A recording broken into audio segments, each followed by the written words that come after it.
And we are live in the Heroes Hot Seat. Can you hear me, Chris?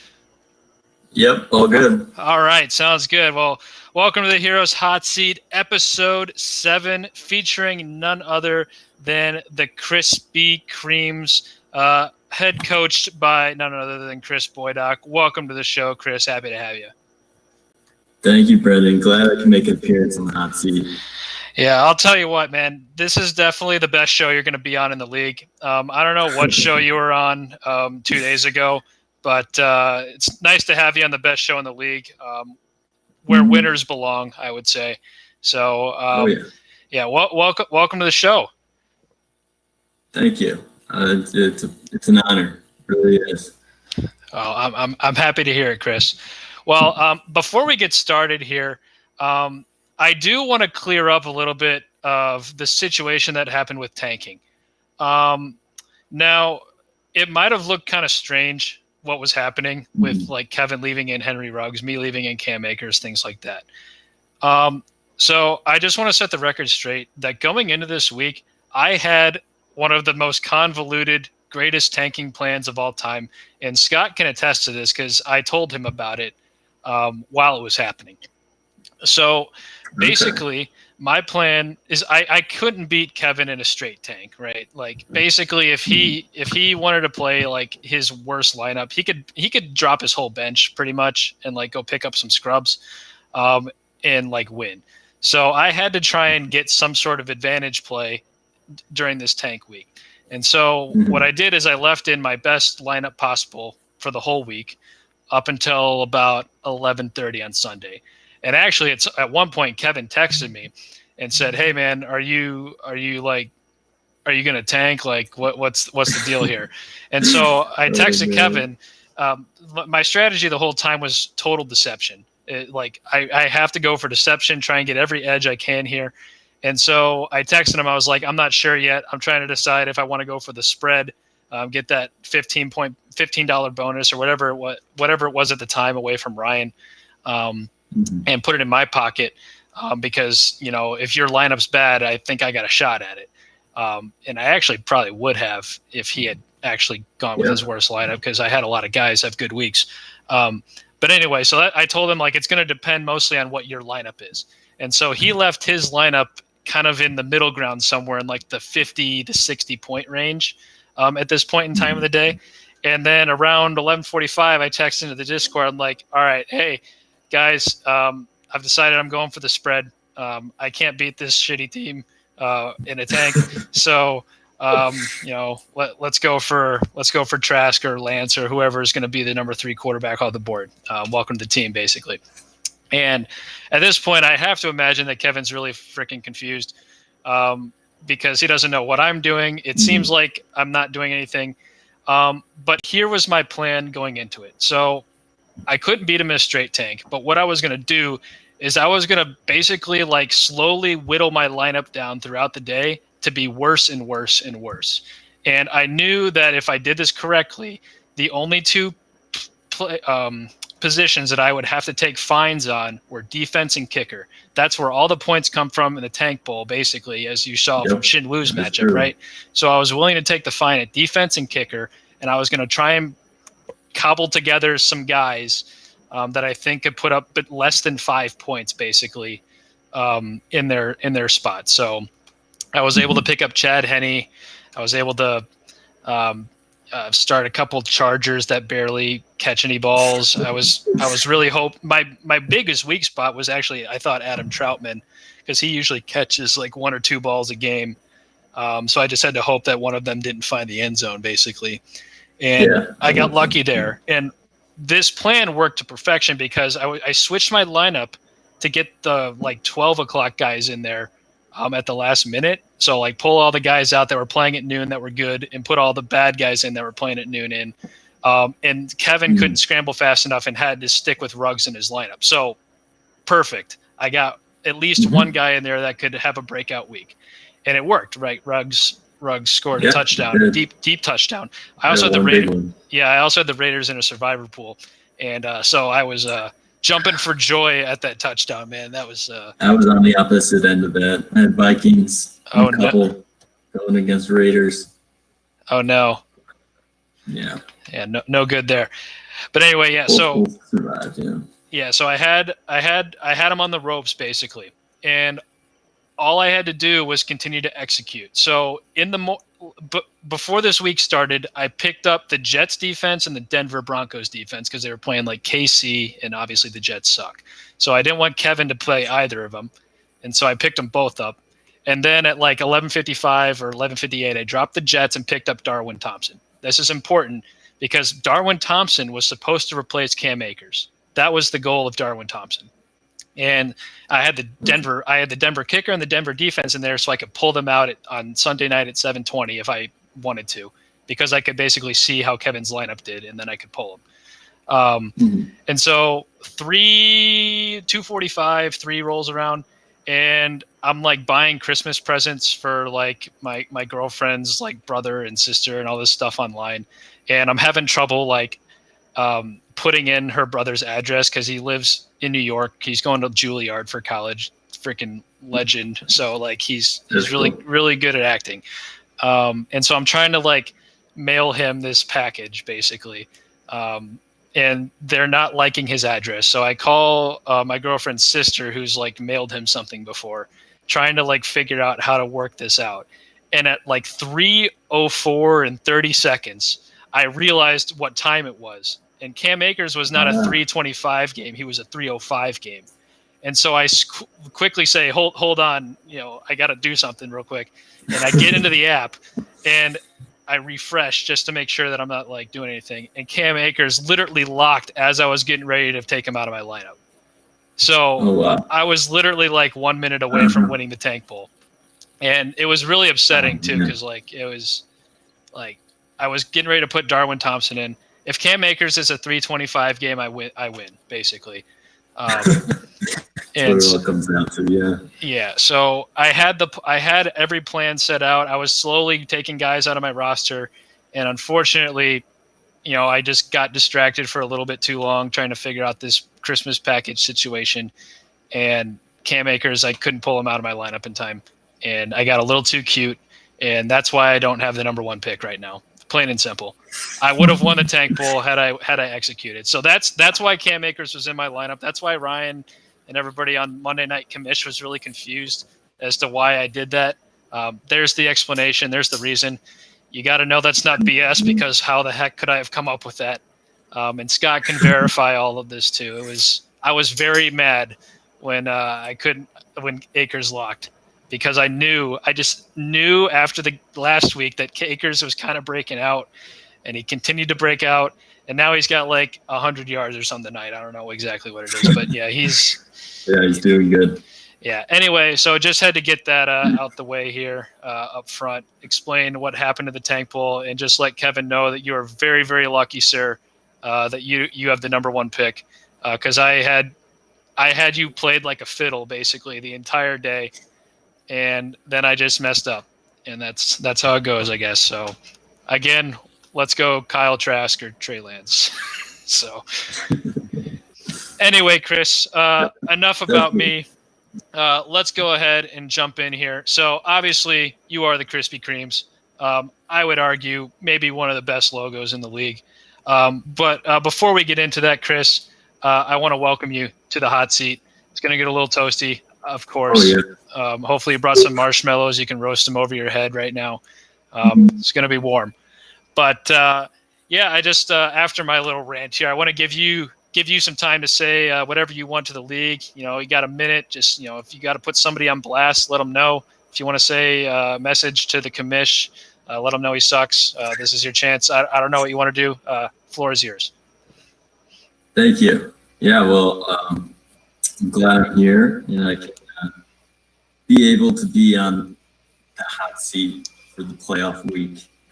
It's a really big week for me and for the whole league. This is the first time with the expansion team, so definitely going to be a unique year for it. So glad my team made it this far, and I'm glad that I proved all my doubters wrong, and that maybe the trophy isn't as far as it's for me. We'll see. whose name ends up on it at the end of the year, but I think I have just as good a chance as anyone, and I'm looking forward to it. Yeah, man, I agree.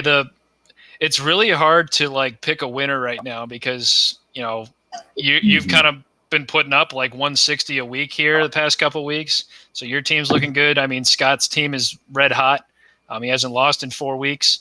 I mean, your dad and Ryan's teams are as good as ever, basically. Ryan but Ryan's been having injury problems just like me, so his team's vulnerable that way. And your dad's somewhat dependent on Breeze and Lamar being like up to form from last year, and they've been kind of subpar this year. So it's really anybody's game. Maybe not. I mean, even Johnny's had his struggles this year, so it's gonna be a good playoffs. I'm looking forward to watching. I think there's gonna be some close matchups. So I don't know if I'm gonna be hitting the sports book this week because of that. It's a little too dicey for me. A little too dicey for me this week. But anyway, all right, Chris, we're gonna jump into the Fast Five here.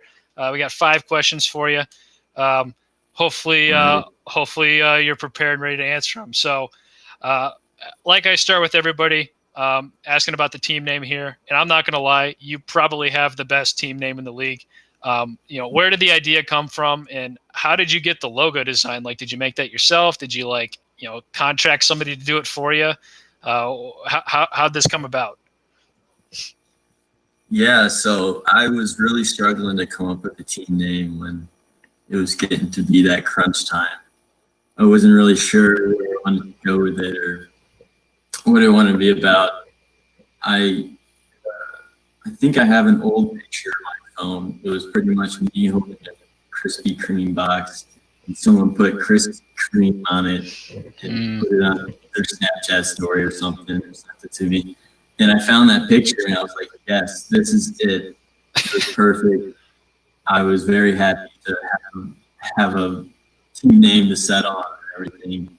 And then I was talking with my girlfriend at the time, and I was like, I want a logo of this.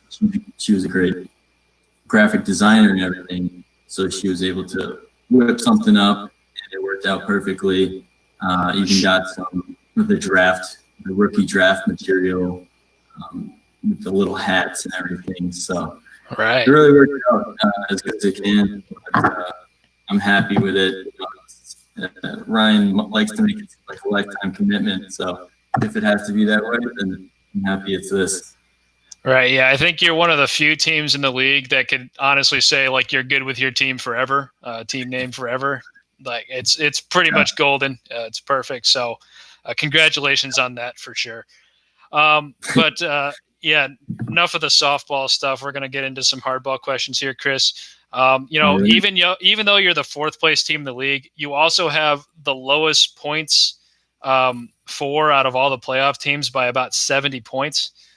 So what is your response to other owners who might say that you're just lucky to be where you are this year? Yeah, well, other owners can say what they want, but really, I think every owner has gotten lucky in some sense. Everyone has had their own couple of games that they've pulled out of nowhere. At the same time, I've had my couple of games, well, a couple of games that I've just lost that I maybe should have, like last week. But yeah, other than that, my lowest points again, or points for, I've scored over 156 times this year, and 5 of them have been the past 5 weeks. So I like to say that coming in hot, my team's where it should be all season, and I don't think I'm anywhere that I don't deserve, and that it shouldn't be. So I'm looking forward to proving anyone who hasn't been wrong, hopefully in the next couple of weeks. All right. Well, you heard it here first, Scott. You're going to need at least 150 this week, most likely. So we'll see. So speaking of needing points in your lineup here, Chris, Antonio Gibson's going to be a huge loss. He's already got that doubtful tag. It's looking unlikely. He's got that nasty turf toe. So how are you planning on replacing his production in a matchup where you're probably going to need about 150 or 160 points to have a shot to win this game? Are you going to go for like a stable floor play in his spot, or are you going to take a shot on a more volatile player to maybe get you a higher ceiling? Yeah, no, Gibson hurts. It really sucks that I got to lose him. But I'll be able to. I'm not really worried about it. I'll be able to find a player that will recover some, if not all, at this point. Hopefully, that's the plan, of course. Yeah, but really, Gibson is replaceable. So as long as I can slot in one of those floor players over the next few weeks, I'll be good. Yeah, other than that, we'll really have to see how it works out this week on who that player will be. If Rams defense keeps scoring touchdowns, maybe I'll have to go for someone who is going to have to break out. But yeah, we'll see how that all works out. But I'm not worried about losing Gibson. It sucks for sure, but I can take it. Yeah, absolutely. I mean, you gotten this far. I mean, you gotta have that bench to come ready into the playoffs. So, I mean, hopefully you can replace them and then maybe get them back after a win this week, and you'll have them for when you have to play Ryan or your dad. So, anyway, moving on to question 4 here. Obviously, you're an expansion team. I know you mentioned when you're on Kevin's show here a couple days ago that coming into the league, there's obviously things you got to learn along the way because it's impossible to know everything when you join. So, what would you say is the biggest thing you've learned since joining the league? Yeah, the biggest thing that I've learned is probably just really getting a grasp on the dynamics of the league, just the player evaluations and kind of how it works week to week in the sense of just like how the players change and how teams change throughout the year and how that really affects the rookie draft and the free agent draft and everything like that. I think that's probably the biggest thing I'll get from it. This is a new experience. Dynasty in general is just a new experience for me. So looking at players that way is something that I've learned this year and still have yet to learn as well. That'd probably be it for me, definitely. Yeah, absolutely. It's and like I do want to cut you some slack. Like obviously, when you're doing the expansion draft, it's really hard to know everything like that up front. So it is what it is. But I mean, I would say if you could go back, you probably wouldn't be drafting Todd Gurley, Le'Veon Bell, Keenan Allen, and Big Ben like all back to back to back like that. Yeah. So mistakes Definitely were made. Mistakes were made, but you're in the playoffs now, so no harm, no foul. Yeah. Hopefully, so it's worked out. And to be honest, like your strategy of like win now, it seemed has worked out at least. Whereas I mean, I'm gonna be honest, I don't know what Kevin's like exact strategy was, because even if he was going best player available, it didn't seem like he was actually taking the best player available. So I've looked at it in a couple different angles, and whatever strategy he was employing obviously didn't work this year. So yeah, it is what it is. You worked out for you, and hopefully you're able to keep it going into the future here, even though you do have some older players. So. All right. And then my favorite final question of the Fast Five. Who is your least favorite owner in the league, Chris, and why? Yeah, this is a tough one. There's no one that I obviously dislike on the personal level at all.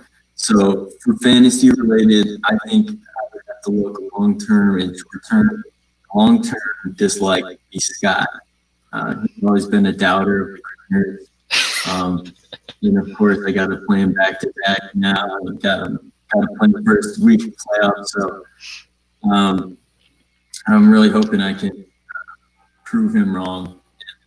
The Creamer's not coming out of the playoffs. That would really make this season better for him.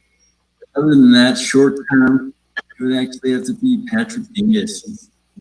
His sketchiness, his tank ability, and morning this mafia, all that business really got me considered. Luckily, I was able to escape a win 2 weeks ago. So, but really, if Patrick left in Devo, beat Scott, or made it closer, or however that dynamic would work. Anyways, it would have just put a lot more pressure on me. I might not be sitting here watching my playoff team play right now. So that would have to be my least favorite players or owners right now. But of course, sure, all on a fantasy football level. Right. Yeah. Of course. But yeah, it's Patrick, if you're gonna tank, you got to do it against everybody. I gave Alex, Chris, Scott, and Paul all free wins at some point during the year. Paul wasn't exactly free, but Barkley got hurt that week, so it might as well have been. So, if you're gonna tank, you gotta give them all the free ones. So, do it the right way. I'm just kidding. All right. Well, that'll conclude the Fast Five here, Chris. And now we're going to move into one of my favorite sections, Guest Pepper. We have 4 very spicy questions for you tonight, sent in by 2 owners. The first one is from your current opponent, Scott, and he wants to know how you're going to handle getting beat by about 50 points this week. We'll see. We'll see how it plays out. All right. Yeah, I'll handle it fine. If Scott puts up 200 and beats me by 50, maybe I'll be all right with that. But I don't think his team can do that. Wow. All right, Scott, you heard it here first. You are not putting up 200 points this week. And I'd have to also take that bet as well. I don't think it's going to happen. Not very often you see a 200-point performance. So I don't know if you're going to beat Chris by 50, but I do like the line on his on the match this week, and I like it so much that I can't bet on it. So it's too close for me. It's a trap. Yeah, let's pull out the trap card. All right, so now we got 3 from the Rye Bread franchise. The first one's nice and fun, a little reminiscent on the season here. He wants to know what your favorite creaming of the season was. Ooh. Well, since Ryan brings it up, I think I really enjoyed beating him way back then. That was my first big win. It really established the team that maybe my team has potential to do more than just be a 5-8 expansion team kind of thing. So that win was great, and it's always fun to beat my brother, especially by Mitch Trubisky 2-point conversion. Doesn't really get better than that. Absolutely. Just secure my playoff spot and everything. Whew. Absolutely, yeah. Gotta love Mitchell Trubisky.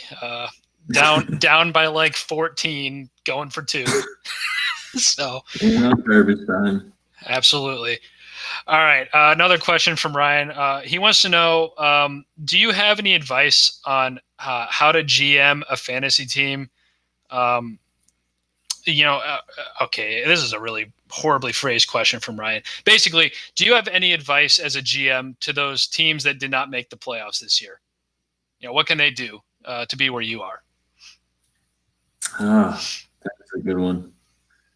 Let me pull out my notepad here real quick. Yeah, pull it out. Of course, a certain degree of luck always helps anyone. No playoffs hasn't had a good amount of luck to get them there. So that, I think it's out of your control. But what is in your control, I think I did all right with the waivers this year. My team sometimes had some death struggles, and I had to find players on waivers. Really, that helped my team. I would say that, and acting responsive on injury news and that worked out for me as well. In addition to the waivers, those work together. Yeah, just Antonio Gibson was looked over. Don't know how much off the third round. Yeah. I mean those good draft picks, I guess. Yeah, that's going to be one of those rare third-round hits. So props to you. You've joined the club with me where I hit on Godwin and Galladay. So like it's nice and fun to hit on players in the third round. I know Johnny's probably happy about Claypool. So Claypool and Gibson seem to be the two guys this year, and there's usually about one or two every year that will show up as a third-round hit. So props to you for finding the diamond there. Yeah, I guess so. Yeah. All right. And then probably my favorite guest pepper question that was sent in. Who would win in a fight? The BCF or the Kreme family, or the DNM or the Ding Nung Mafia?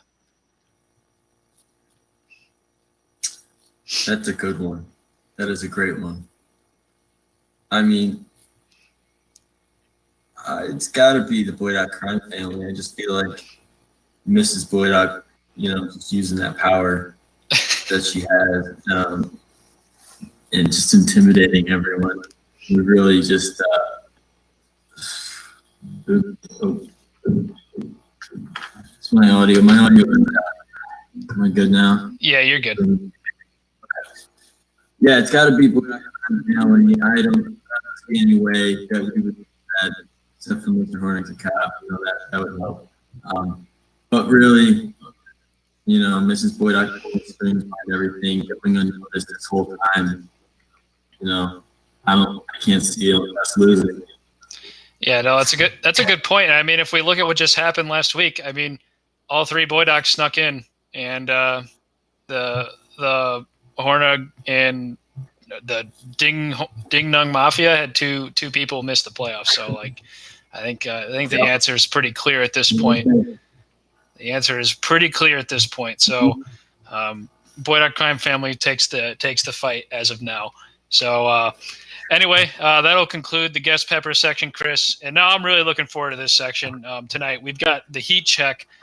Instead of debating a topic, what I wanted to do is I wanted to discuss your sports book. So, this is the first year in the league that we've ever had one. And I honestly think it was a huge hit. I know Ryan, Scott, Alex, Paul, myself have all participated. I'm not sure if Kevin or anybody else has, but it's been a pretty big hit with a lot of the members of the league. So I want to know like your reflections on it. What's went well with the sports book, what needs to be improved moving forward and into next year, if you plan on doing it next year. And then also who has been the most successful so far, and then also like who's lost the most money in the sports book. Mm-hmm. Yeah, no, the sports book has been so much fun this whole year. Just really makes me know and learn everyone else's teams in that whole dynamic, and also get to be more in tune with what's going on in the NFL and kind of all those matchups and everything. So that's been a great part. So I definitely want to carry it over to next year. Can't do any promises if I'll have the time and everything, but I am all for it. It's been a great experience. I've always wanted to do something like that, essentially. So it's been really fun.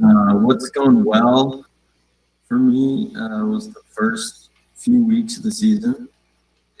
Everything else has not gone well.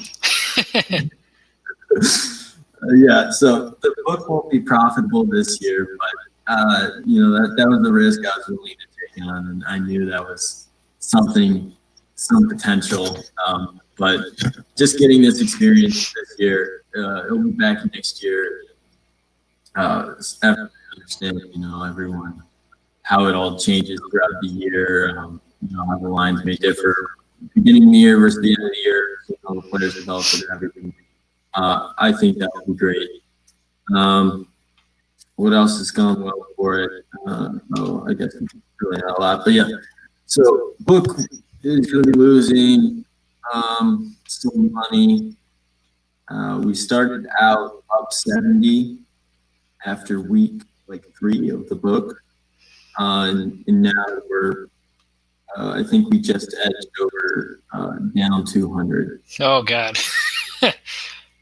It's really done a roller coaster. I've seen everything. I've seen it all fluctuate as it does. But yeah, now for the biggest winners, we got 2 big winners on the show. Mm-hmm. So congrats to you. And you and Scott are actually tied in how much you made. Oh, really? We're both plus 120 right now? Mm-hmm. All right. So you guys are tied on that. Everyone else is essentially down they're up 40. So I have that whole minute. And then we have Mr. Hornick, who has lost about 100. Man, he is not having he's not having a great year then. Just missing the playoffs, losing Kamara for pennies on the dollar and salary cap issues. Now he's in the hole an extra 100. Man, not a good year in the fantasy world for the Koalas. But yeah, not great. It's kind of weird how it worked out. There's a lot of games that I was just like, oh boy, this was one of the lines that I was nervous about, and then they just blow up, and it's not even close. It's kind of weird how you just have to fade Mr. Hornick so far. Yeah. That's why the book has been struggling a little bit recently. I haven't seen it in a couple of weeks. So right, yeah. Maybe Scott and I are going to need to. I mean, Scott and I have been basically on point with not only our predictions this year, but also in the sports book. So maybe Scott and I need to have some kind of little side business here. Maybe we can do some consulting for other league members who are trying to get into the sports book here. Just you guys are both my sharp bettors for sure this year. I think you're 6-0. Scott's 9-1. Even 10-1, pretty crazy. Yeah, I will apologize a little bit, Chris. I feel like I've just been making your life worse and worse every week because I just keep doubling it and doubling it and doubling it, which was my strategy. I was trying to just get my buy-in back essentially through the sports book, and it's worked out.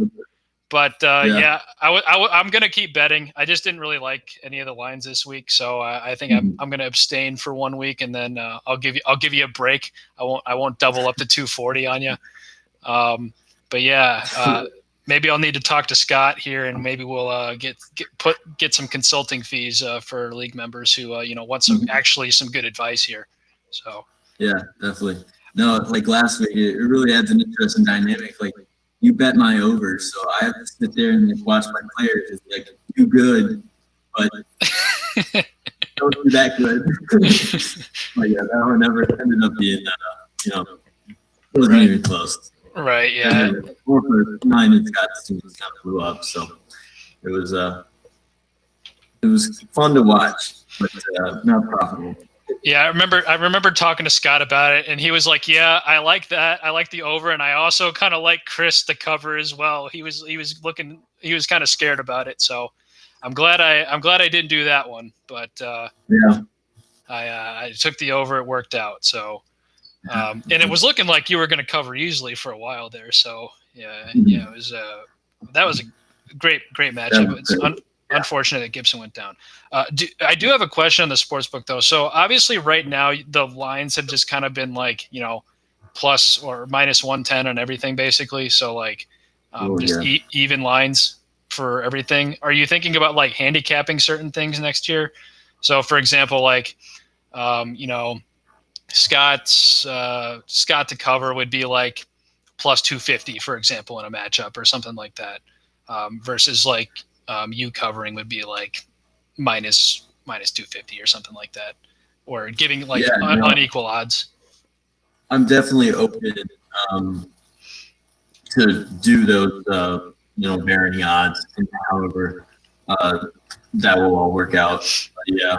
But I think that you can get a lot more action in the sense of just a variety of situations and different player matchups even.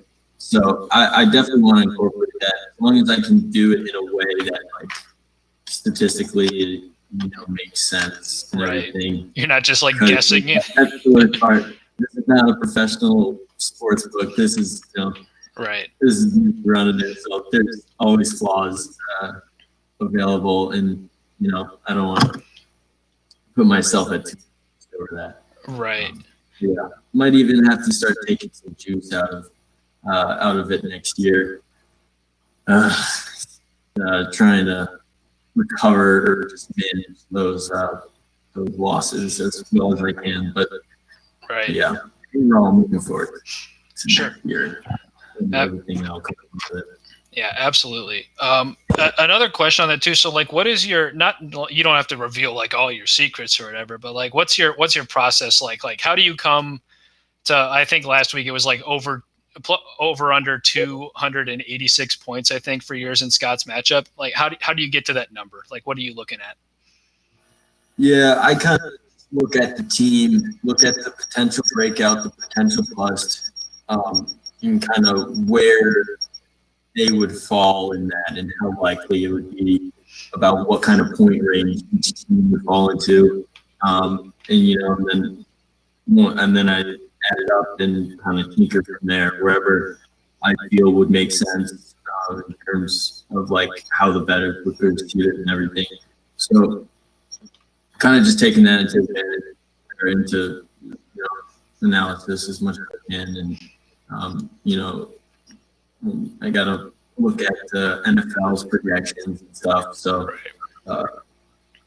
it's hard for the over-unders, especially. The lines I can do not too bad, but the over-unders is where it kind of gets weird.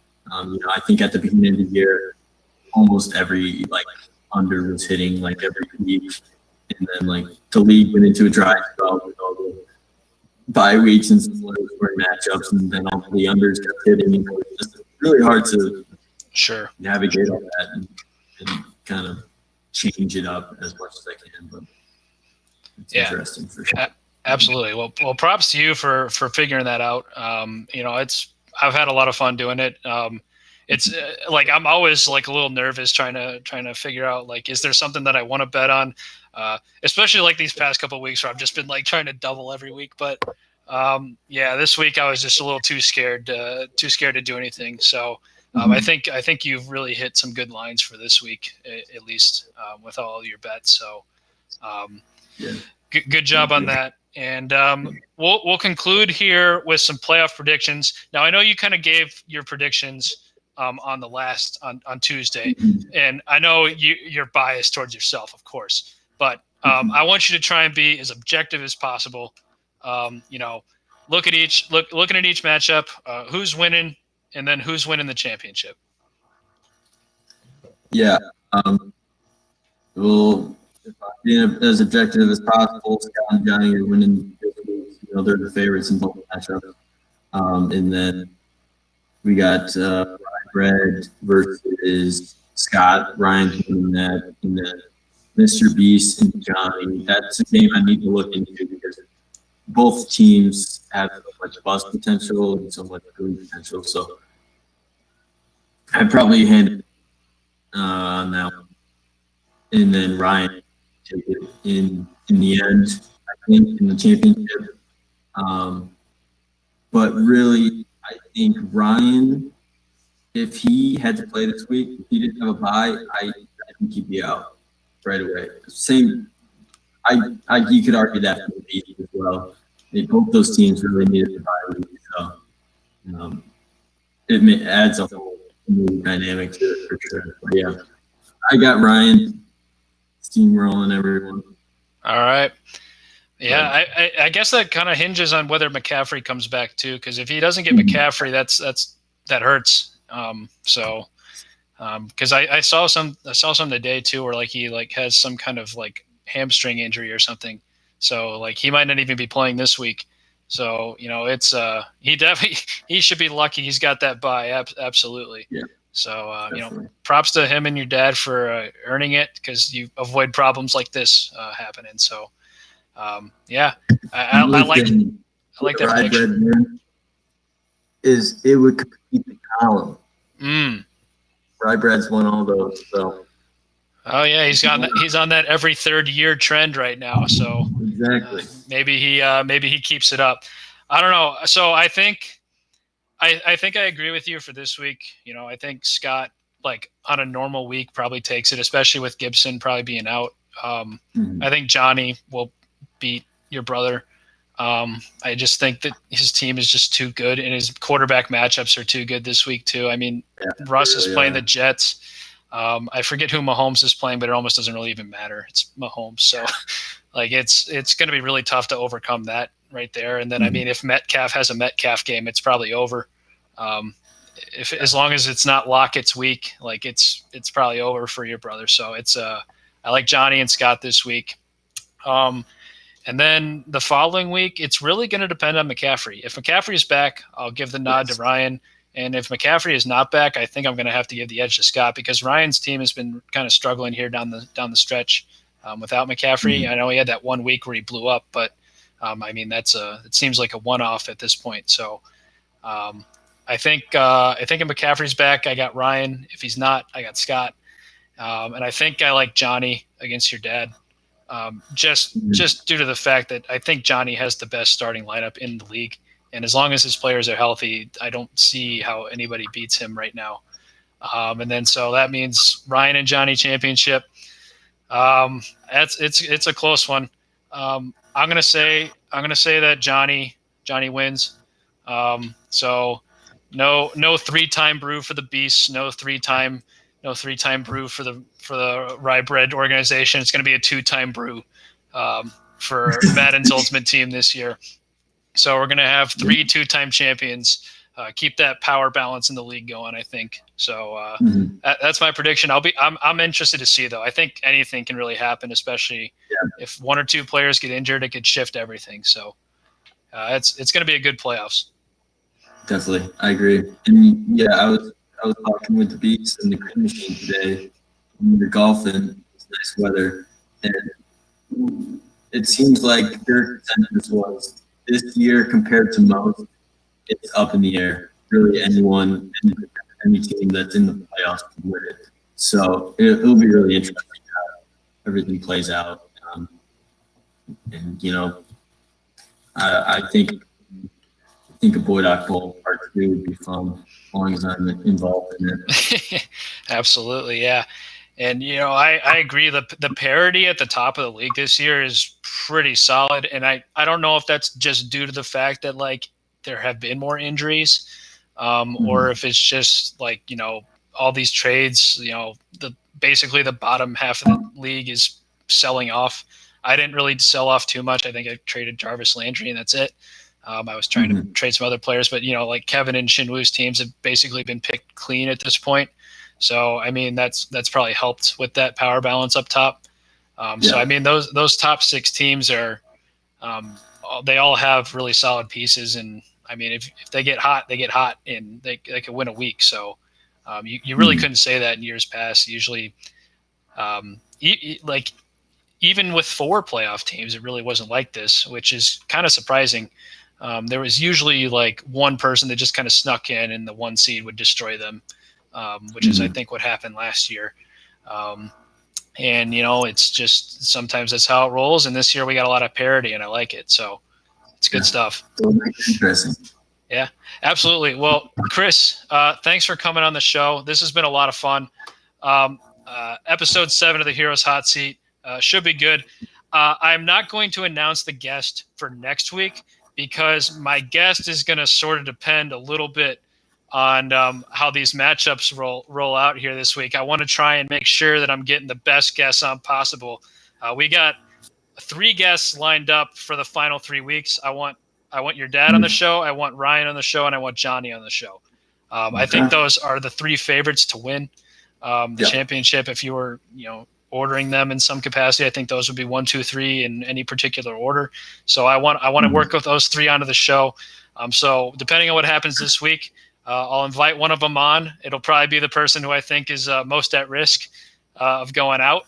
And then from there, we'll just we'll keep them going. And I'm hoping to get pick right and get the champion on the show in that last week, and we'll see how it goes. So, Mr. B, Ryan, Johnny, you need to be on alert by your phone.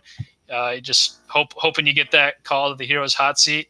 Actually, probably hoping you don't get that call, because that means I think you're not at risk here. So be waiting by that phone. You never know when you're going to get the call to be on the Heroes Hot Seat. It's always an honor for anybody to come on this show. So I'd hope you'd be willing to come on. And yeah, thanks for coming on, Chris. This has been a really good episode. Chris, I appreciate it. Yeah, absolutely. Yeah, thanks for having me. All right. Well, this has been Heroes Hot Seat episode 7. Tune in next week to see one of the 3 likely favorites to be on the show. And tune in to episode 8 coming at you live 8 p.m. Central next Wednesday. Deuces. See you guys.